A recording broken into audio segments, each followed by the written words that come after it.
Hello, आपका स्वागत है द नॉलेज टनल में। छोटा सा चैनल है, हो सके तो सब्सक्राइब ज़रूर करना। ओके, तो स्टार्ट करते हैं। इंडिया ने ईयर 2019 में टोटल कितना क्रूड ऑयल खरीदा, आपको आइडिया है? कितना? 105 बिलियन डॉलर। भैंचोद, 105 बिलियन डॉलर पैसों में कितना होता है पता है आपको? 8 करोड़, 8 लाख करोड़। 8 लाख करोड़ टोटल। 12 मिनटे 8 के पीछे इतना खर्च किया है इंडिया ने क्रूड ऑयल में। अब आपको अगर ये 8 लाख करोड़ कितना होता है ये नहीं पता चल रहा है तो मैं आपको एक दो एग्जांपल देता हूँ।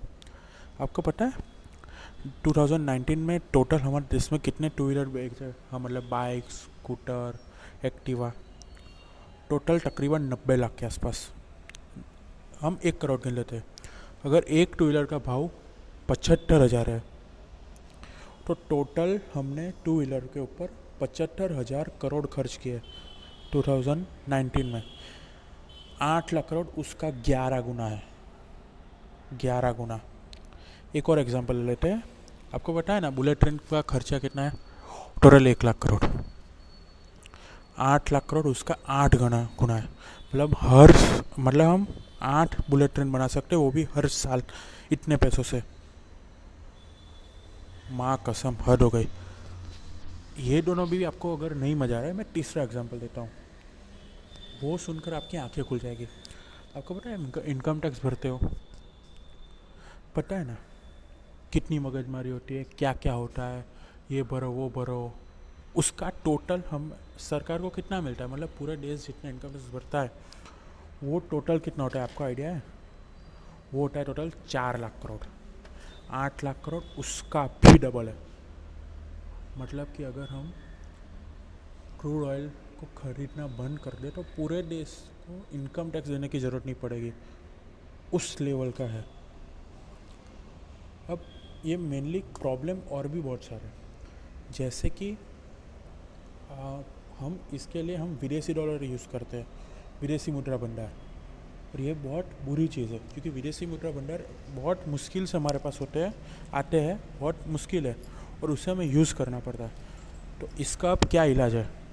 मेनली सच कहो तो इसका अब एक ही इलाज है, हमें इलेक्ट्रिक व्हीकल अपनाने होंगे। यही एक लास्ट सॉल्यूशन है। छोटे मोटे सॉल्यूशन कर लेंगे कोई मतलब नहीं है, लास्ट सॉल्यूशन है हमें इलेक्ट्रिक व्हीकल अपनाने पड़ेंगे। अब इसके लिए सरकार और हम क्या कर सकते हैं, मतलब गवर्नमेंट क्या कर सकती है, हम क्या कर सकते हैं? गवर्नमेंट को मेनली कहो तो इलेक्ट्रिक व्हीकल को बनाने के लिए प्रोत्साहन देना पड़ेगा। और लेकिन वो नहीं हो पा रहा है, सच कहूँ बहुत स्लो है, नहीं हो पा रहा है। मैं आपको एक चीज़ बता दूँ, पिछले कुछ टाइम में आपने कितनी इलेक्ट्रिक कार देखी?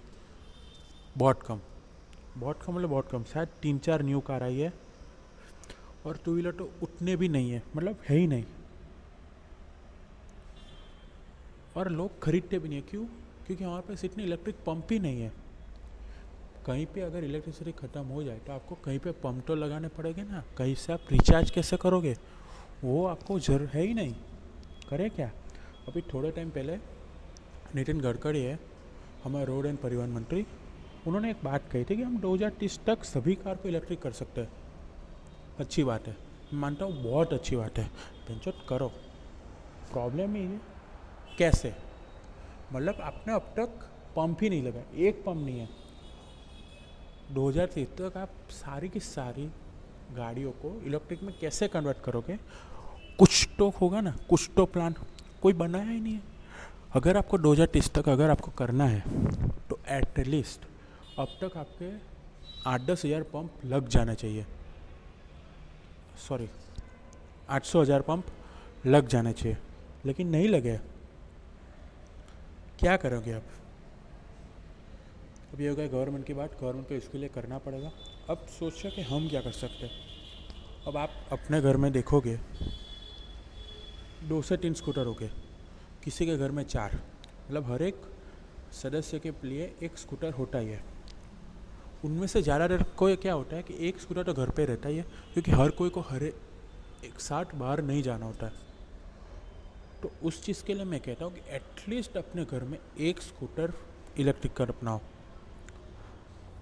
ज़्यादा यूज़ ट्राई तो करो, लेकिन एटलीस्ट मार्केट जाने के लिए, आजू बाजू में जाने के लिए, सब्जियां लाने के लिए भी उस स्कूटर का इस्तेमाल करो।